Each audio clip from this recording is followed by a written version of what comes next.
You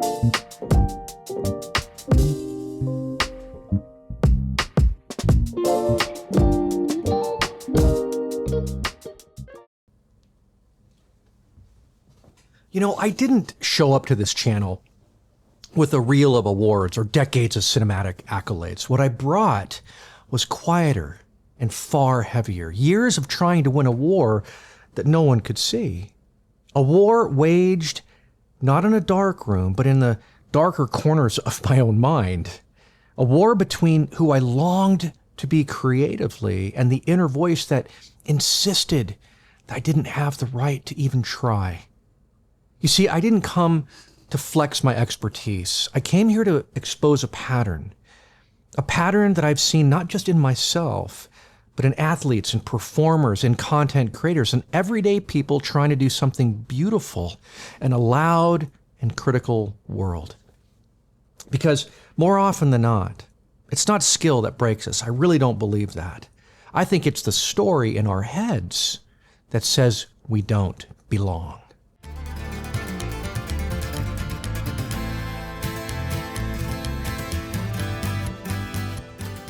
Let's start by talking about the core premise. Talent isn't the problem. If you've got raw materials to create, to perform, or lead, it's not talent that will betray you.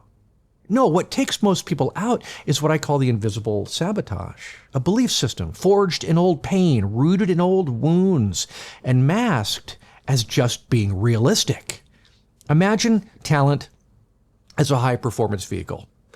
You could have a twin-turbo engine humming beneath the hood, a sleek design ready to race, but if your inner driver is blindfolded, hesitant, or secretly afraid of the finish line, it doesn't matter how fast the car can go. That's what I've seen in my work again and again over the years. Talented minds hijacked by unhealed narratives. Dreamers who stalled out not from a lack of horsepower, but from the phantom voice in the passenger seat whispering, "You're a fraud. Slow down. Don't try. Don't shine." And the cruelest part, that voice often sounds like someone you once loved, a parent, a coach, a friend, or even worse, it sounds like you. Now let's talk about the athlete, a story of sabotage and potential. Years ago, I worked with a professional athlete whose natural ability was ridiculous. It was undeniable. He could light up the court like a solar flare, but just when he'd start to catch fire, he'd dim. Everyone around him was baffled, including myself, coaches, fans, friends. How could someone that good fall so quickly into mediocrity? Here's how. His performance was chained to a belief system, one that told him that he wasn't allowed to stay excellent, that brilliance wasn't safe, that if he kept shining, that he'd disappoint someone, or worse, be abandoned. He didn't need better mechanics. He needed to rewrite his internal script. And that's not just an athlete's story, by the way. That's a creative's story.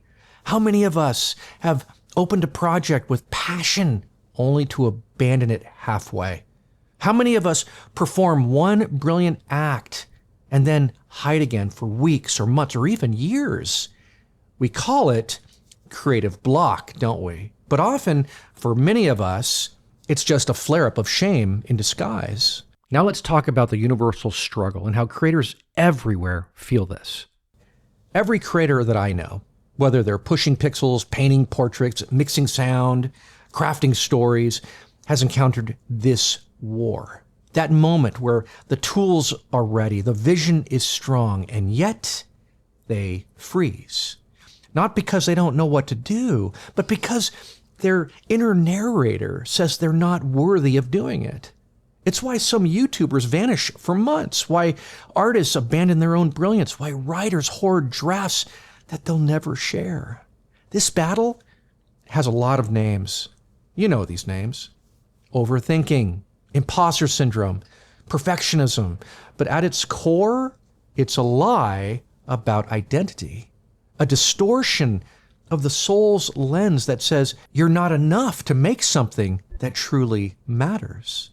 It's like having a beautiful camera with cracked glass. Everything you capture is still coming through, but slightly off, warped, shaky, misaligned. Until you fix the lens, the image of your life won't reflect its true potential. Now let's talk about humility and mission and why I'm here now. Maybe my voice doesn't speak to you. That's okay. But if you're still here, it means that you're listening for something. A sound beyond shame, a message beyond metrics. There are thousands of creators that are speaking into this space. We're not echoing each other because it's trendy. We're echoing each other because this matters. This work of reclaiming your voice, your story, is sacred. And I'm just one of the messengers reminding you, your creativity doesn't need to be epic. It just needs to be honest. So here's my challenge to you.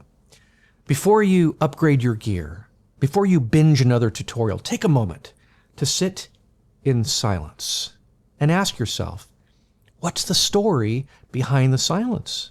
What lie is telling you that your work won't be good enough, meaningful enough, or even worthy enough? That lie doesn't need another argument. It needs to be replaced by action, small, brave, imperfect action. So pick up your camera, open your notebook, press record, whatever it is, not because you've mastered your mind, but because you've chosen not to let it master you.